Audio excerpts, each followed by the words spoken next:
What if you and I, we stop the suffering by having one new belief? Here's what I believe in my soul. Life is always happening for us, never to us.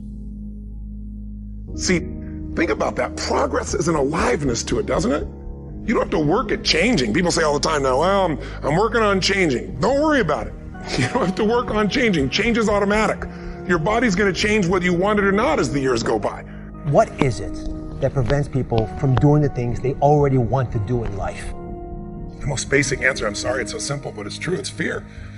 People making this complex process, this woman was telling me that I don't understand why they don't do this, why I feel this way. I said, it's called fear. Everybody's afraid we're not enough. Everybody's afraid we're not rich enough, smart enough, young enough, quick enough, fast enough. It's human nature. But the secret is to do it anyway. I know that sounds so simplistic. My work when I'm working with somebody is showing them how to condition themselves, like building a muscle, so that you take action first, automatically. Because if you don't do that, it's hard. You lose momentum. It's like, how do I get started? Where do I go? Do anything to start the process of moving forward rather than let fear stop you. I'm really in a position, I'm not here to motivate you, obviously. You don't need that. And a lot of times that's what people think I do. And it's the furthest thing from it. What happens though is people say to me, well, I don't need any motivation. And I say, well, that's interesting. That's not what I do. I'm the why guy. I don't know why you do what you do. What is your motive for action? What is it that drives you in your life today? Not 10 years ago, or are you running the same pattern? We think it's happening to us because of our minds, but it's all happening for us. Even the pain, even the disappointment, even the problems. Maybe life isn't always about getting your preferences. Maybe life is about you becoming more. And when you do, you feel more alive and you have more to give, and that's the purpose of life. Change your question, change your life.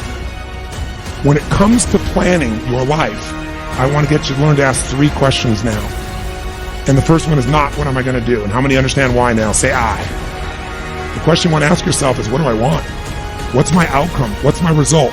The word RPM, the first one is to get you focused on the target. The target is not the activity. The activity can change. It's what's the result I'm after.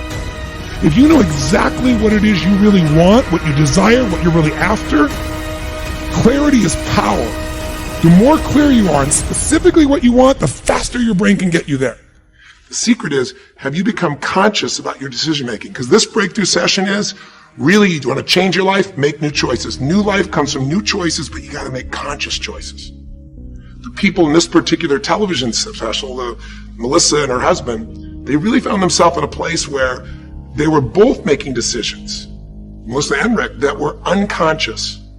When you make decisions about what to focus on and what things mean and what to do, and you're unconscious, you get pretty terrible results usually. Now, we've all done this. I do it still. We all do. But if you want to change your results, you got to become more conscious in your decision making. So think about it. What you focus on, you will feel. Whether it's true or not. You focus on how people don't care, you're going to feel they don't care. Second decision you make is, what do things mean? So you focus on something someone does and you come up with a meaning, and the meaning is, no one loves me. The meaning is, they're trying to take advantage of me. Depending on what meaning you come up with, and you get to choose the meaning of anything. For some people, they say, this situation happened with the economy, and what that means is, I'm going broke. Somebody else said, this situation happened with the economy, guess what? That means I'm going to work harder, I'm going to be more creative, it changed everything.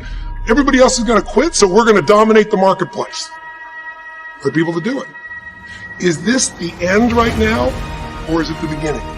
When I look at, say, if you look at your body, where you're starting, without that, everything else is out the door. You don't want to be richest man in the graveyard. That's not going to do it. If there is energy, if there's vitality, if there's strength, it's going to show up in your relationship. It's going to show up in your business, show up in your life. That's it. You got to master. You can't dabble. It's too important. Emotions are everything. I mean, you got a ton of money, you got everybody loves you, and your primary emotions are pissed off and frustrated, then your life's pissed off and frustrated. It doesn't matter if you got $1 billion or 1 million people loving you. Your life is not great. Relationships. Intimate relationships especially. It's where the most juice in life comes from. It's where the most pain comes from most people. It's worth mastering instead of dabbling. You know, really looking at, what are you going to do with your time?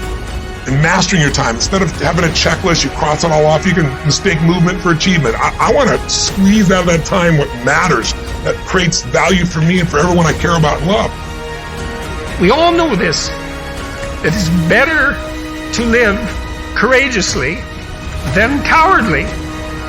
Everyone knows that. That's what you teach people that you love.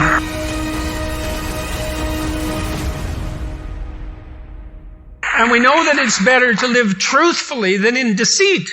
And you can tell that too, because that's also what you tell people that you love. And we know that you should pick up your damn responsibility and move forward. Everyone knows that. It's part of our intrinsic moral nature.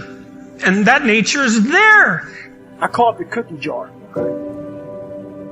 You have to remind yourself. We all have a story. We've all of us have gone through very hard times. But when we're in a hard time, our mind has a way of forgetting what all we've overcome. I have a way of taking 1 second when I want to quit and saying, okay, you endured this. So I look at my life and how I came up as the ultimate training ground versus most people look at it as